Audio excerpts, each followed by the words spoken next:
A Ucrânia hoje praticamente se recusou a cumprir o cessar-fogo em 9 de maio, já que a Federação Russa quebrou o cessar-fogo em 6 de maio. A Ucrânia não vê motivos para cumprir o cessar-fogo proposto pela Rússia em razão da celebração do Dia da Vitória em Moscou em 9 de maio. O motivo é óbvio. A Rússia violou o cessar-fogo declarado pela Ucrânia já nas primeiras horas a partir da meia-noite de 6 de maio. Na noite de 6 de maio, a Rússia atacou a Ucrânia com 108 drones de ataque e mísseis de vários tipos.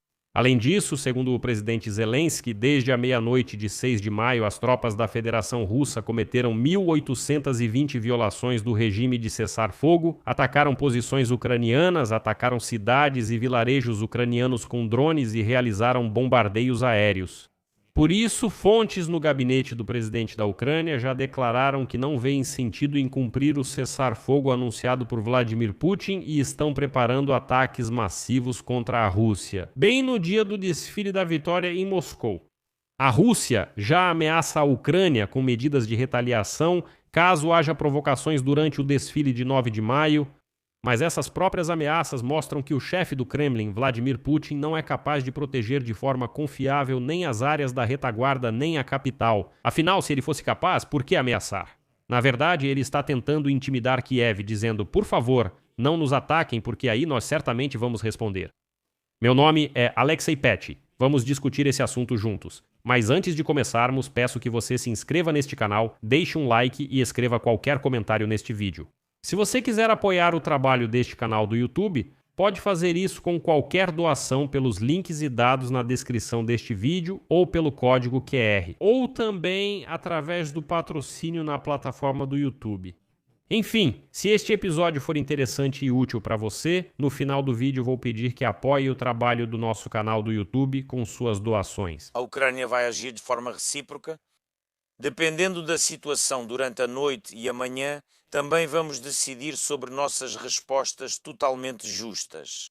Se aquela pessoa em Moscou que não consegue viver sem guerra só se interessa por um desfile e nada mais, então isso é outra questão. A Rússia chegou ao ponto em que o principal desfile deles já depende de nós. Então, como informaram hoje fontes do Kyiv Independent no governo ucraniano, a Ucrânia não vê motivos para cumprir o cessar-fogo proposto pela Rússia em relação à celebração do Dia da Vitória em 9 de maio. Essa declaração foi feita depois que o presidente da Ucrânia, Volodymyr Zelensky, afirmou que a Rússia violou o acordo de cessar-fogo proposto pela Ucrânia. 1.820 vezes até as 10 horas da manhã, horário local, apenas algumas horas depois. Aqui lembro que eu já havia dito antes que Zelensky fez um movimento astuto, porque Vladimir Putin declarou na véspera que nos dias 8 e 9 de maio eles unilateralmente anunciam um cessar-fogo e esperam muito que Kiev concorde com isso. Ao que Kiev respondeu, ok, nós declaramos o cessar-fogo a partir de 6 de maio e se vocês não o respeitarem, qual o sentido de a Ucrânia cumprir o cessar-fogo proposto por vocês? Lembro que Zelensky declarou em 4 de maio que a Ucrânia implementaria o cessar-fogo a partir de 6 de maio, depois que Vladimir Putin propôs uma trégua separada para o Dia da Vitória, 8 e 9 de maio. Anteriormente, lembro que Moscou reduziu a escala do desfile da Vitória planejado, uma demonstração anual de seu poderio militar devido a preocupações com possíveis ataques por parte da Ucrânia. Antes, como eles mesmos achavam, o poderoso exército russo. Agora eles têm medo até de sair para a Praça Vermelha, que deveria ser o lugar mais protegido da Rússia, mas não, eles têm medo de ataques vindos da Ucrânia. E no gabinete do presidente da Ucrânia declararam que Kiev está sinceramente interessada em um cessar-fogo incondicional e não temporário. O único objetivo do qual é garantir que Vladimir Putin realize o desfile militar, após o qual a Rússia continuará realizando ataques indiscriminados contra a população civil. Portanto, é óbvio que o único objetivo de Vladimir Putin ao propor o cessar-fogo em 8 e 9 de maio é evitar o fracasso humilhante do desfile militar de 9 de maio em Moscou. E é preciso lembrar que o maior pesadelo do ditador careca Vladimir Putin é se o desfile militar for cancelado ou arruinado, o que dá à população russa o sinal de que esse baixinho careca Vladimir Putin é fraco. Ele realmente está perdendo essa guerra e não é capaz de garantir a segurança dos russos, em lugar nenhum. Bem, se os mísseis Flamingo já estão atingindo uma fábrica a 1.000 quilômetros da fronteira ucraniana, isso mostra que Vladimir Putin não pode garantir nada aos russos. Ele só pode oprimi-los, torná-los ainda mais escravos do que já são agora, bloquear a internet, a comunicação móvel e assim por diante. Como resultado do bombardeio noturno da Ucrânia pelos ocupantes russos, Vladimir Zelensky declarou, cito, "A Ucrânia declarou claramente que agiria de forma recíproca, levando em conta os insistentes apelos russos através da mídia e das redes sociais pedindo silêncio durante o desfile de Moscou. Uma guerra em larga escala é um momento ruim para celebrações públicas. A Ucrânia decidirá as próximas ações após os relatórios noturnos da inteligência e dos militares ucranianos." Ao mesmo tempo, Zelensky observou que a concentração da defesa antiaérea russa ao redor de Moscou enfraquece outras regiões da Rússia e abre novas oportunidades para ataques de longo alcance ucranianos. Paralelamente, a Rússia já ameaça a Ucrânia com medidas de retaliação em caso de provocação durante o desfile de 9 de maio, mas essas ameaças em si indicam apenas uma coisa, de que o careca Vladimir Putin não é capaz de proteger de forma confiável nem as áreas de retaguarda, nem mesmo a capital da Federação Russa. Os analistas do Instituto para o Estudo da Guerra acreditam que o chefe do Kremlin insiste em manter o desfile porque não quer admitir que a Ucrânia já há muito tempo trouxe a guerra para o território da própria Rússia. A celebração atual do 9 de maio na Praça Vermelha em Moscou será a mais modesta em todos os anos da guerra que começou em 2014. Ou seja, será a celebração mais modesta desde o momento em que os ocupantes russos tomaram a Crimeia. Nenhum equipamento militar, apenas uma coluna de ocupantes vergonhosos marchando. O número de convidados foi reduzido ao mínimo, em vez das habituais milhares de pessoas. Praticamente não haverá convidados estrangeiros, como líderes, primeiros ministros e assim por diante. O próprio evento vai durar menos de 1 hora, e mesmo assim essa hora já inclui a transmissão, ou seja, exibir um vídeo mostrando como os ocupantes russos lutam na sagrada Ucrânia.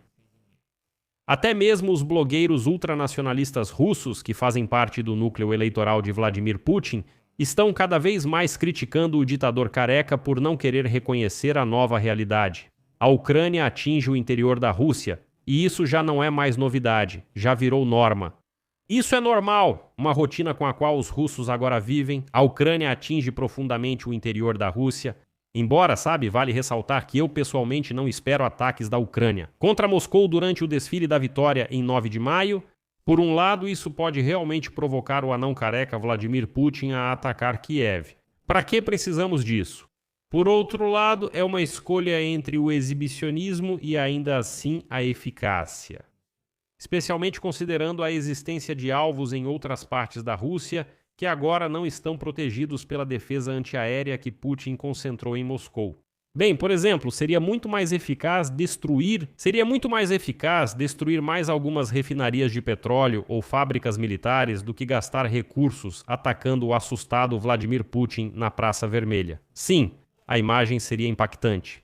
Sim, isso mostraria a fraqueza de Vladimir Putin, mas sua eficácia na guerra é duvidosa, por isso pessoalmente não espero esse tipo de ataque. Além disso, a própria proposta de Vladimir Putin de declarar um cessar-fogo é uma tática para dar a entender ao presidente dos Estados Unidos, Donald Trump, que ele supostamente quer a paz. Isso é uma simulação de cessar-fogo, e para Donald Trump, infelizmente, isso basta. É significativo que as autoridades de ocupação russas na Crimeia tenham cancelado completamente este ano a celebração do Dia da Vitória por motivos de segurança. Quero enfatizar novamente, cancelaram a celebração do Dia da Vitória. Eu me lembro, Putin contava que ele já tinha vencido a guerra contra a Ucrânia, ou que está vencendo. E aí, de repente, cancela o Dia da Vitória. E sob o argumento de segurança. Como é que um país vencedor, ou o lado que está vencendo, tem medo de realizar o desfile da vitória? O que aconteceu? Que tipo de preocupações de segurança são essas? Será que algo está voando pela Rússia? O chefe das autoridades de ocupação da Crimeia, Sergei Aksenov, anunciou que este ano não haverá desfile militar nem grandes eventos na Crimeia, incluindo a tradicional marcha do Regimento Imortal. Nem isso ocorrerá. Estão com medo. Após Zelensky anunciar que a Rússia rompeu o cessar-fogo, o Ministério das Relações Exteriores da Ucrânia condenou Moscou pela violação. E segue a citação do Ministério das Relações Exteriores da Ucrânia. Moscou mais uma vez ignorou o apelo realista e justo pelo fim das hostilidades, apoiado por outros países e organizações internacionais. Isso mostra que a Rússia rejeita a paz. E seus falsos apelos por cessar fogo em 9 de maio não têm nada a ver com diplomacia. Putin só se importa com desfiles militares, não com vidas humanas. Aqui vou colocar reticências. Escreva sua opinião e conclusões nos comentários abaixo. E se você quiser apoiar o trabalho deste canal no YouTube, pode fazer isso com qualquer doação ou assinatura paga de membro pelos links e dados na descrição deste vídeo ou pelo QR Code do canal. Ficarei grato por qualquer apoio seu. Além disso, inscreva-se no meu canal do Telegram, Pet News. O link está na descrição deste vídeo. É isso, cuidem-se. Tchau a todos.